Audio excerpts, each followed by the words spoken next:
할렐루야. 오늘 또 에스겔이라고 하는 구약으로 돌아와서 하나님의 말씀을 큐티하게 되었습니다. 그런데 제가 올해 들어서 느끼는 것은 하나님이 너무나도 저희의 정확한 시점에 정확한 하나님의 말씀의 첫 챕터를 우리에게 공급하신다는 것입니다.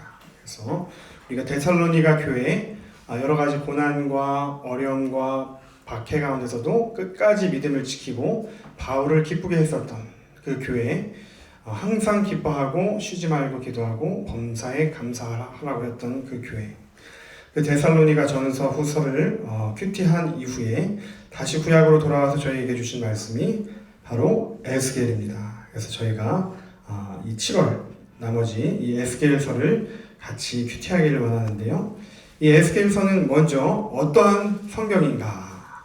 구약 성경에 속한 이 에스겔은 예언서로 분류되는데 그 예언서 중에서도 대예언서 또는 대선지서로 분류됩니다. 대선지서는 그러면은 어떠한 책이 있는가? 바로 첫 번째로는 이사야, 두 번째로는 예레미야, 세 번째로가 에스겔, 네 번째가 다니엘입니다. 이 네 챕터가 구약의 대선지서 또는 대예언서라고 합니다. 이제 이거 대라고 하는 것은 그만큼 분량이 많이 차지하고 있다라는 뜻입니다. 그래서 오늘 이 에스겔에 대하여서 저희가 오늘 간단하게 배경에 대하여서 오늘은 저희가 함께 공부하고 또 본격적으로 이 에스겔에 대해서 들어가기를 원합니다. 이 에스겔이라고 하는 그 이름의 뜻은 히브리어로 하나님이 그를 강하게 하시기를. 그러니까 이 에스겔의 부모님이 이 에스겔의 출생한 후에 이 아들의 이름을 지을 때 너는 에스겔, 하나님이 너를 강하게 하시기를 빈다. 이렇게 이 부모님이 이 아들의 이름을 지셨어요. 그런데 이 에스겔의 부모가 이 아들을 세상에 내보내며 드렸던 이 기도가 얼마나 정말로 적절한 기도였으며 하나님께서는 그 부모가 그 자녀를 출생할 때에 도저히 상상하지 못했던 방식으로 그 기도에 응답하셨습니다. 그래서 그 이름과 같이 하나님께서 이 에스겔을 강하게 하시고 그를 통하여 마른 뼈다귀와 같은 저 바벨론 이역만리의 땅에 간 마른 뼈들에게 생기가 일어나서 강하게 하셔가지고 큰 군대가 일어나는 그 환상을 에스겔 가운데 말씀으로 주신 것이 저희가 가장 잘 저희에게 알려진 유명한 에스겔의 말씀 중에 한 부분입니다. 그래서 이 에스겔에 대하여서 우리가 함께 살펴보는데 이 에스겔은 그러면은 어떠한 가문에서 태어났는가? 이 에스겔은 바로 오늘 3절의 말씀 같이 읽어보겠습니다. 갈대아 땅 그발 강가에서 여호와의 말씀이 부시의 아들 제사장 나 에스겔에게 특별히 임하고, 보면은 제사장, 부시의 아들 제사장 가문에서 태어난 나 에스겔이자. 그래서 이 에스겔은 이스라엘 유대인 중에서도 제사장 가문의 엘리트 출신이었던 것을 그 배경을 알 수 있습니다. 그래서 이 에스겔은 어린 시절, 유년기, 청소년기 예비 제사장으로서의 많은 훈련과 철저한 교육을 아마 받았을 것입니다. 그러니까 다시 말씀드리자면 그 당시에 상당한 인텔리전트였다는 것이죠.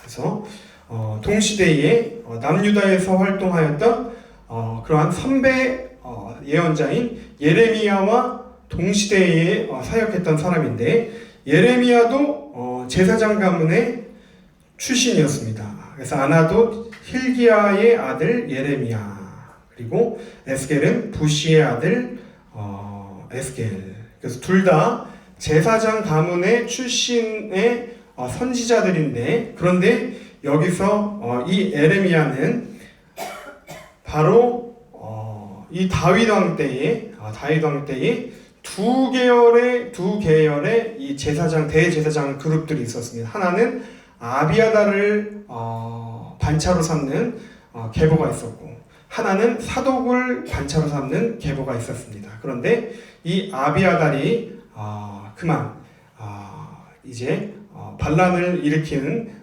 그쪽에 붙었다가 결국 그것이 실패하자 나중에 솔로몬이 이 아비아달을 축출해냅니다. 너는 원래 죽임을 당하여야 마땅하지만 내 아버지의 때에 제사장의 역할을 하였고 내 아버지의 때에 이 상여를 메었기 때문에 너를 죽이지는 않고 너의 고향으로 축출하겠다.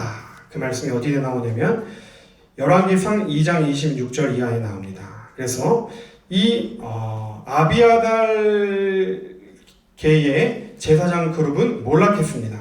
그래서 축출돼서 돌아간 것이 바로 아나돗이었습니다. 그래서 아나돗에 그렇게 축출된 이 아비아달의 계보의 제사장의 후예가 예레미야라고 한다면 정통성을 계승하고 솔로몬 이후에 계속 성전에서 제사장의 역할을 했었던 사독 계열의 그 후손이 바로 누군가 에스겔이라고 하는 거예요.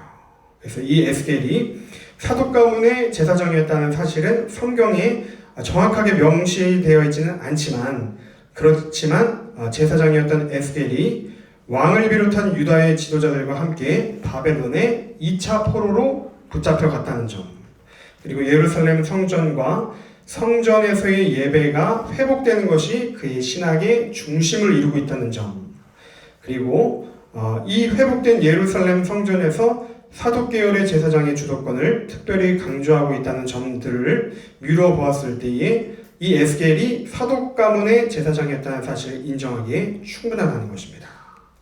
그래서 이렇게 이 에스겔이 이렇게 제사장 가문에서 출생하였고 훈련을 받았는데, 그러면 그는 어떠한 유년기를 보냈는가? 어떠한 청소년기를 보냈는가? BC 622년경 이 남유다, BC 722년경 이미 북이스라엘은 아수르에 의해서 멸망되었습니다. 그로부터 100년이 지난 이후인데 남유다도 계속 고전을 면치 못했습니다. 왜냐하면 왕들이 하나님 앞에 올바로 신실하게 행하지 않았기 때문이죠. 그런데 그때에 한 줄기 빛과 같이 이 도탄에 빠진 남유다를 영적으로 갱신시키고 부흥시키려고 했던 왕이 있었으니 그 이름의 왕이 바로 요시야입니다. 그래서 이 요시야 왕 때 에스겔은 출생하였고 그가 어린 시절을 보냈습니다. 이 요시야 왕 때 남유다가 국가적인 회복과 영적인 이 상승기를 타고 있었어요. 그래서 막 이제 이 나라가 이제 부흥하고 남유다가 다시 회복되고 하나님 앞으로 돌아오는가 싶더니 609년에 이제 저 고대 중동의 두 그룹이 거대한 충돌을 일으키게 됩니다. 그것은 바로 기존 세력이었던 아수르, 북이스라엘을 멸망시킨 아수르 그룹과 신흥 세력이었던 바벨론, 이 두 그룹이 갈그미스라고 하는 지역을 놓고 전투가 벌어진 거예요.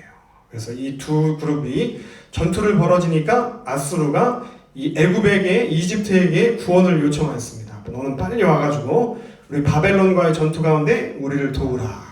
그래가지고 이 바로 누구가 이 애굽의 유명한 전차 부대를 이끌고 이제 이 갈그미스를 막 북상하고 있었는데, 이것을 바라보는 요시야가 가만히 내비두면 안 되겠는 거예요. 왜냐면은 이렇게 애굽과 아수르가 연합하여가지고 바벨론을 멸망시키면 또 우리의 동포였던 북이스라엘 멸망시킨 것 같이 우리 남유다를 멸절시킬 것이 분명하기 때문에 무기또라고 하는 이 남유다의 전략적 요충지 가운데서 이 요시야 왕은 이 바로 누구의 전차 부대를 요격하기로 합니다. 그래가지고 군대를 출병시키는데 하나님께 여쭤보지 않았어요. 그냥 자기 마음대로 군대를 출병시켜가지고 무기또 가운데서 바로 누구의 군대와 전투를 벌이는 그 도중에 그만 이 왕이었던 요시야가 전사당하고 합니다.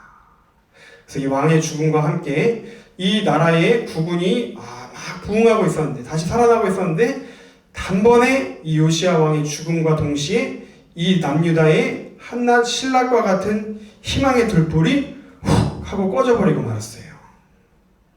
그래서 이 바로 누구의 군대를 공격했다는 이유를 빌미 삼아서 이 애굽이 남유다를 강하게 이제 통치하는 명분을, 빌미를 내어주게 됩니다. 그래서 이제 이 남유다는 애굽의 속국이 되고 말았습니다. 그래서 605년 결국 이 갈그미스 전투에서 바벨론과 아수르와의 전투에서 최종 승자는 바벨론이 되고 말았어요. 그래서 바벨론이 아수르를 멸망시키고 말았습니다. 그래서 이 바벨론이 아수르를 멸망시킨 이후에 중동 주변 국가로 급속도로 이 세력을 확장시키면서 예루살렘에 왔습니다. 그래가지고 이때 1차 포로로 붙잡아간 게 바로 다니엘과 그 세 친구였습니다. 근데 이때 왕이 여호야김이었는데 친애국적인 그러한 마인드를 가진 왕이었어요. 그래서 이 바벨론에 저항을 하였습니다. 그래서 598년 이 바벨론을 향하여 반란을 일으켰습니다. 그때 이 바벨론이 이 반란을 진압하기 위해서 예루살렘에 쳐들어왔으며 이 예루살렘을 포위하는 도중 가운데 이 왕이었던 여호야김 왕이 죽고 맙니다. 그 뒤를 이어서 이제 여호야긴이라고 하는 사람이 왕이 되는데 왕이 되자마자 석 달 만에 이 성이 함락되고 말았어요. 바벨론에 의해서 함락되고 말았습니다.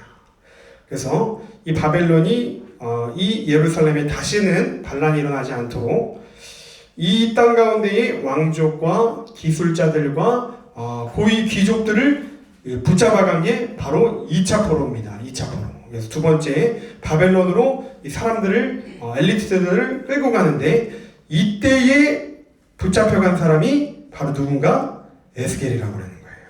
그래서 이때가 바로 597년 이때 바로 젊은 25세의 수습 제사장이었던 에스겔도 이 바벨론의 군세에 의하여 붙잡혀가지고 저 이역만리 땅인 바벨론의 그발강가 거기서 포로 수용소에서 정말 붙잡혀가지고 그곳에서 살게 되었습니다.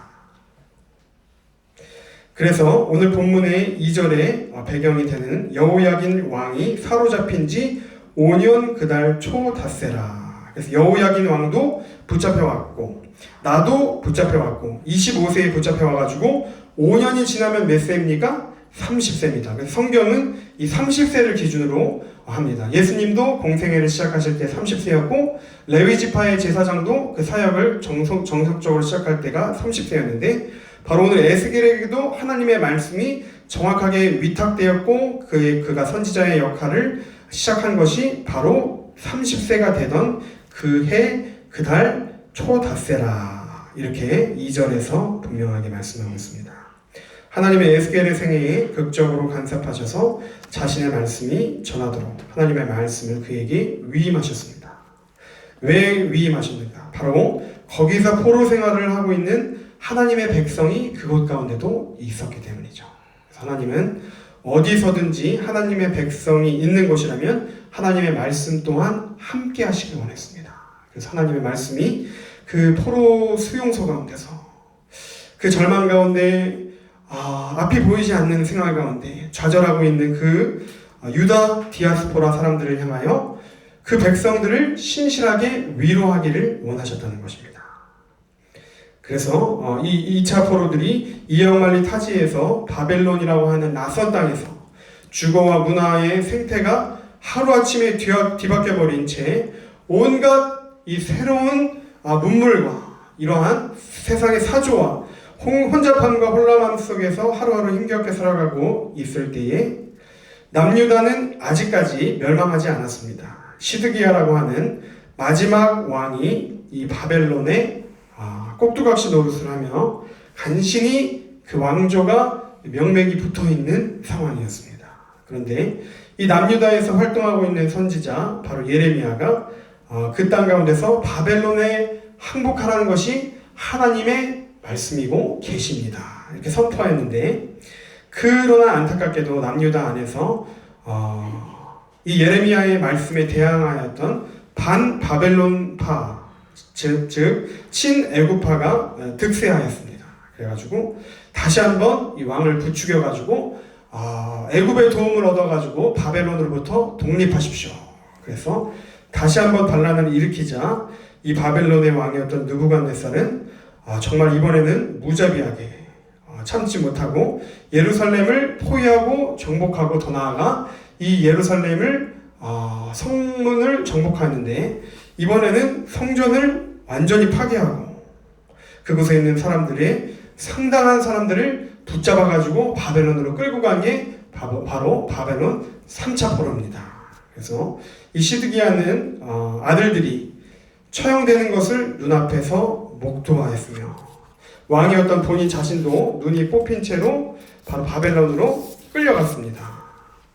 그래서 이스라엘의 성경 역사 전체 가운데서 가장 충격적인 일이 일어났던 때가 바로 그 586년경이었죠. 그래서 철저하게 이 혼란의 시대 가운데서 바로 이 에스겔은 바벨론이라고 하는 땅에서 하나님의 말씀을 신탁받아 그곳에서 사역하였는데, 철저한 혼란과 수모 가운데서의 첫 5년이 지나고 그가 사역하던 중에도 들려왔던 소식은 너무나도 절망스럽게 우리들의 본국과 고국인 예루살렘이 함락되었다는 소식이에요. 예루살렘이 함락된 것만 끝난 것이 아니라 우리들이 자랑스럽게 여기고 우리들이 하나님을 영화롭게 섬겨드렸던 그 예루살렘 솔로몬 성전이 회파되었다는 것입니다. 이것은 정말 하늘이 무너지는 것과 같은 충격적인 소식이지 않을 수가 없었습니다.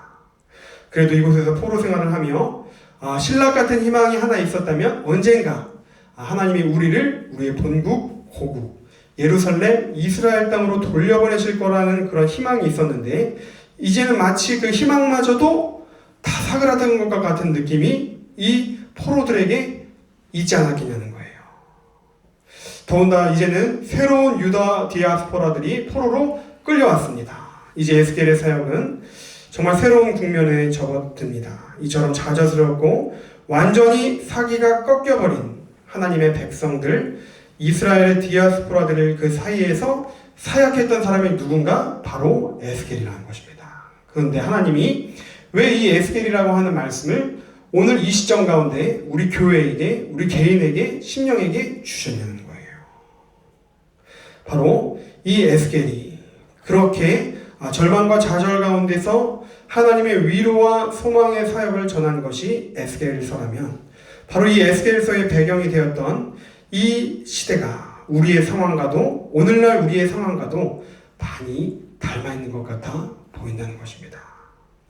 정말 소망이 없고 미래가 보이지 않으며 답답한 일들이 계속하여 진행되고 있지만, 그 가운데서도 하나님의 말씀은 오늘도 하나님의 사람을 통하여 신실하게 선포되고 있음을 기억하라는 것입니다. 마른 뼈다귀들과 같은 그러한 상황, 해골과 같은 그런 유골들이 가득한 그 주검이 가득한 죽어있는 땅, 그러나 그곳 가운데서도 하나님이 하시고자 하시다면 그 마른 뼈들에게 생기를 더하여서 하나님의 큰 군대로 일으키실 수 있다는 것이 바로 에스겔서의 위로의 말씀이요 소망의 말씀이라는 것입니다. 그래서 우리가 이 7월 에스겔서를 통하여서 하나님의 소망과 위로를 발견하고, 더 나아가 하나님께서 우리에게 주시는 그 위로를 넘어서 주님이 우리를 사랑하시는 그 사랑의 음성을 우리의 가정 가운데 들려주시는 우리의 자녀 가운데, 또 우리의 일터와 이 나라와 특별히 우리 교회 가운데 들려주시는 그 사랑과 위로의 음성을 우리가 소망함으로 받으며 나아갈 수 있는 그런 하루, 또 한 주, 또 나머지 7월이 되기를 간절히 축복하며 소망합니다.